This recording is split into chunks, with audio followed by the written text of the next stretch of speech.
Trump के साथ में पाकिस्तानी जर्नल ने लंच भी किया। और मैं आपको तीसरी बात बताना चाहता हूं, चीन, रूस और अमेरिका तीनों विश्व की महाशक्तियां वो पाकिस्तान के साथ खड़ी हैं। मोदी है तो मुमकिन है भारतीयों के पैरों पर हाथों पर बेड़ियां हथकड़ियां लगा करके और क्या कहते जंजीरों से बांधकर भारत भेजा जाएगा। मोदी है तो मुमकिन है भारत पर टैरिफ लगाया जाएगा। ऐसे ही मोदी संसार में नकली 56 इंच के सीने वाला है, लेकिन मोदी की हैसियत नहीं है कि डोनाल्ड ट्रंप के सवालों का एक भी उसके सामने सवाल खड़ा करके या सवाल कर सके। हाल ही में भारत ने पाकिस्तान पर एशिया कप के फाइनल में जिस तरीके से जीत दर्ज की, उसके बाद में प्रधानमंत्री नरेंद्र मोदी ने उस जीत को ऑपरेशन सिंदूर से जोड़ा। उसके बाद देश में ये सवाल उठ रहे हैं कि ऑपरेशन सिंदूर को भारत की जीत से जोड़ा जाना कहाँ तक जायज़ है, क्योंकि सिंदूर भारतीय नारियों का सम्मान है। इस मुद्दे पर बात करने के लिए आज हमारे साथ में सामाजिक चिंतक, सामाजिक विचारक भूपेंद्र रावत जी मौजूद हैं। उनसे जानेंगे कि प्रधानमंत्री मोदी का ये बधाई संदेश, जिसे ऑपरेशन सिंदूर का नाम दिया गया, वो कितना जायज़ है, कितना सही है। हमारे पूरे भारत में कहा जा रहा है कि हम ऑपरेशन सिंदूर बहुत बड़ी उपलब्धि भारत की रही है। मैं आपके दर्शकों को बताना चाहता हूँ कि ऑपरेशन सिंदूर के बाद क्या क्या हुआ। हमें पाकिस्तान को IMF ने, विश्व बैंक ने, ADB बैंक ने पाकिस्तान का खजाना भर दिया। संसाधनों को लेकर पाकिस्तान का खजाना भर दिया इन तीनों बैंकों ने। और मैं आपको बताना चाहता हूं कि आपके दर्शकों को डोनाल्ड ट्रंप के साथ में पाकिस्तानी जर्नल ने लंच भी किया। और मैं आपको तीसरी बात बताना चाहता हूं, चीन, रूस और अमेरिका तीनों विश्व की महाशक्तियां वो पाकिस्तान के साथ खड़ी हैं। हमने दुनिया में, हमारे भारत में मोदी सरकार ने सत्ता पक्ष और विपक्ष के प्रतिनिधियों का मंडल भेजा कई देशों में, उनमें अमेरिका भी, रूस भी शामिल है। और कहा पाकिस्तानी आतंकवादी देश है, तो पाकिस्तान को संयुक्त राष्ट्र संघ की 2 कमेटियों में आतंकवादी विरोधी समिति कमेटी का अध्यक्ष बनाया गया और एक कमेटी का उपाध्यक्ष बनाया गया। मैं ये बात इसलिए कहना चाहता हूँ कि और ये जो प्रतिबंध है, जो टैरिफ भी लगाया गया, आपको मालूम होगा कि नहीं, टैरिफ भी भारत पर बहुत ज़्यादा लगा दिया गया। तो आप टैरिफ लगा देते हैं हमारे पर, आप हमारे जो लोग आ रहे हैं सब ज़्यादा अमेरिका में, उनके लिए आप H1 वीज़ा पर बहुत ज़्यादा मतलब सीधा 100 गुना इजाफा कर देते हैं। ये तमाम जो चीज़ें हो रही हैं, मुझे लगता है कि इसका सबसे संतोषजनक जवाब भारत को अगर किसी को देना चाहिए तो वह प्रधानमंत्री नरेंद्र मोदी को देना चाहिए। क्यों देना चाहिए? एक और बात मैं आपके दर्शकों को कहना चाहता हूँ, जब हमारा ऑपरेशन सिंदूर क्यों हुआ, पहलगांव में आतंकवादियों ने 25 भारतीय और एक नेपाली को बेरहमी से मार दिया था। और मोदी जी वहां जाने की बजाय 24 अप्रैल को बिहार के मधुबनी गए और दावा किया कि हम आतंकवादी धरती के किसी भी कोने में छिप जाएंगे, हम उन्हें मिट्टी में मिला देंगे। और उसके बाद 7 मई को पाकिस्तान पर जब एयर स्ट्राइक कर दिया गया आतंकी ठिकानों पर, तो हमारे देश के विदेश मंत्री जयशंकर ने कहा, हमारे देश के विदेश मंत्री एस जयशंकर ने दावा खुलासा किया, हमने पाकिस्तान को पहले बता दिया था हम सिर्फ आतंकी ठिकानों पर हमला करेंगे, बाकी जगह नहीं। अब वो बात बदल रहे हैं, अब कह रहे हैं हमने हमला करने के बाद बताया। अरे मूर्ख समझते हो भारत के लोगों को?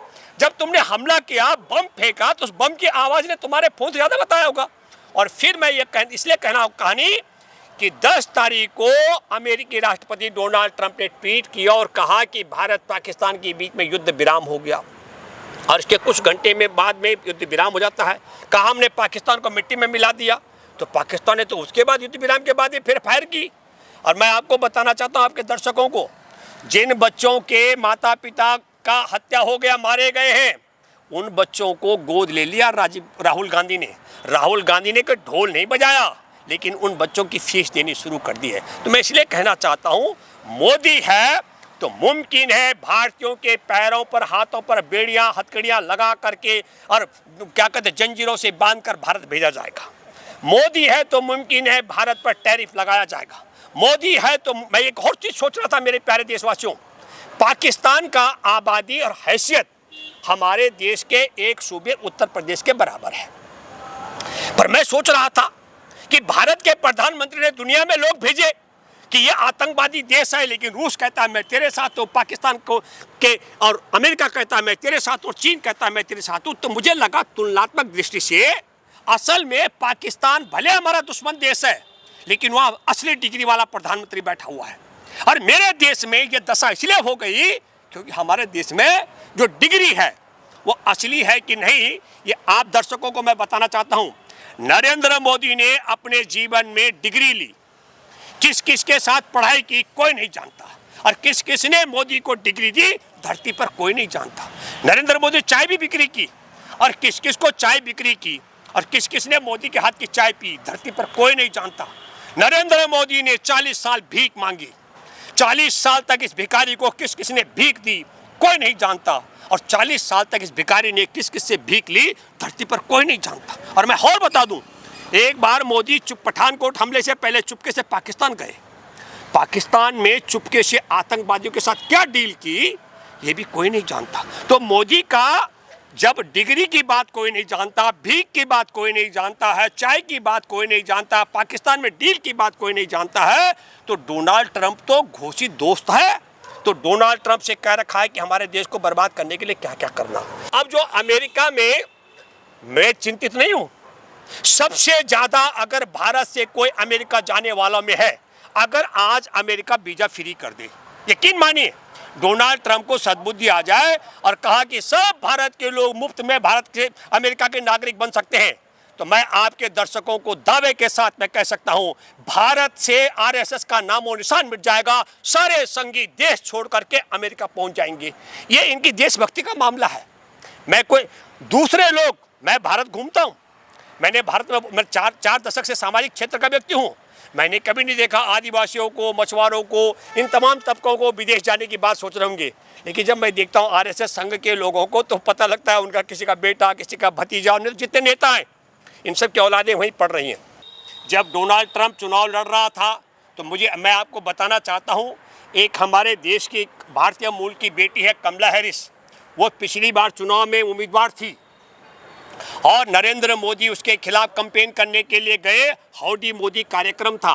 ये इस व्यक्ति की महिला विरोधी और भारतीय मूल विरोधी सोच और समझ का मैं सबूत दे रहा हूँ। आप सब भी जानते हैं, याददाश्त कईयों की कम होती है। हमारे देश में ऐसे दर्शक भी हैं, जब मोदी ने कहा बेटी बचाओ और बेटी पढ़ाओ तो कई बेशर्मों ने इस पर चुप्पी साध दी, लेकिन जिनके जीवन है, जो मानते हैं कि ये बहुत नालायक आदमी से माफ़ी मांगनी चाहिए थी, जैसे मुझसे कोई कहेगा तो मैं कहूँगा बहुत नालायक आदमी, इसने आज तक इसके लिए माफ़ी नहीं मांगी और मैं आजीवन इसे इस शब्द के लिए अपने जहन से उतार नहीं सकता हूँ। तो अमेरिका की संसद में भी इसने कहा था पूरी परिवार की जासूसी का मामला, पढ़ा लिखा भी नहीं है। अगर आपका कैमरा वो क्या कहते हैं वो टेलीप्रॉम्प्टर रुक जाए तो बेचारा हक्का बक्का भी, अरुणाचल में एक कार्यक्रम था, अब टेलीप्रॉम्प्टर ने काम करना बंद कर दिया तो बोलती बंद हो गई। तो अब आप समझिए कि मोदी जब कभी कहते हैं कि मैं 24 घंटे काम करता हूँ तो मैं भी मानता हूँ। आपको एक छोटा उदाहरण समझाता हूँ। भारत के पुलवामा में 2009 की फरवरी का बात कर रहा हूँ, 40 जवानों के मारे गए थे, कई घायल थे, उनके टुकड़े बिखरे पड़े थे। ये 3:15 बजे का मामला है और 5:35 पर नरेंद्र मोदी ने उधम सिंह नगर उत्तराखंड की चुनावी सभा को संबोधित किया। लेकिन दर्शकों, उस सभा में भाषण तो दिए पर 40 जवानों की शहादत पर एक शब्द नहीं बोला। क्यों? क्योंकि वनवास में था और स्क्रिप्ट राइटर साथ में नहीं था। भाषण तो पहले लिख के दे दिए गए थे, लेकिन जवान मरेंगे उन पर क्या बोलना है, ये मेरे देश के प्रधानमंत्री को दुख व्यक्त करना नहीं आता। इससे बड़ी शर्म और अपमानजनक बात और कुछ हो नहीं सकती है, ये मैं कहना चाहता हूँ। इसलिए है ये जो तमाम लबोलुबाब आप सवाल कर रहे हैं, हनुमान जी का अपमान हो रहा है, भारत के लोगों को बेड़ियों में बांधकर भारत लाया गया, भारत पर कई गुना टैरिफ लगाया जा रहा है। ईरान में हमारा बंदरगाह है, भारत ने पैसा लगा रखा है। अब मोदी को सरकार को धमकी दे दी, ट्रंप ने कह दिया खबरदार, अब तुम्हारा जो है वहाँ का किस्सा खत्म हो रहा है। किस लिए? क्योंकि इजराइल पर ईरान ने जवाबी हमला ने केवल किया था, बता दिया इजराइल को अपनी औकात में रहे। तो मैं एक बात आपको बताना चाहता हूँ, जिस तरीके से यूरोप के देश बहुत दूर है अमेरिका से इजराइल, तो यूरोप के देशों ने एशिया पर और खासकर मुसलमान देशों पर शासन कायम रखने के लिए अपना लठायत बना रखा है इजराइल को।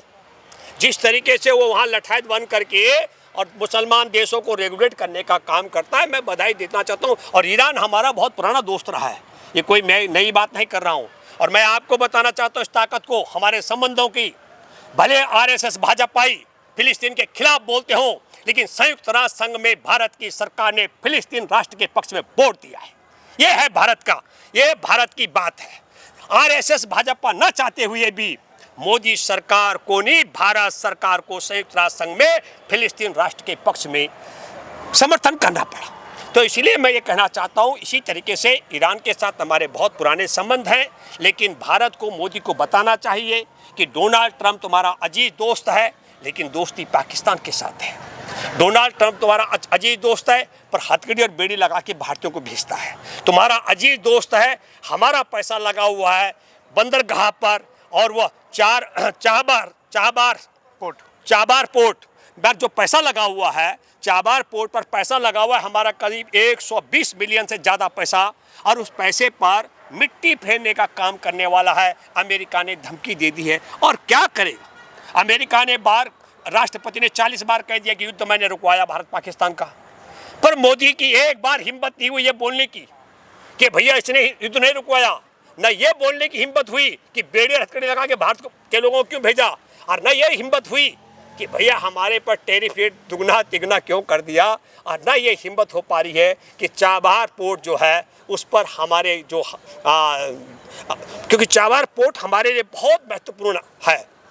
अफगानिस्तान जाना हो और तमाम चीज़ों को लेकर के, जो तेल के आयात को लेकर के, इन तमाम चीज़ों को लेकर के एक बड़ी बात है।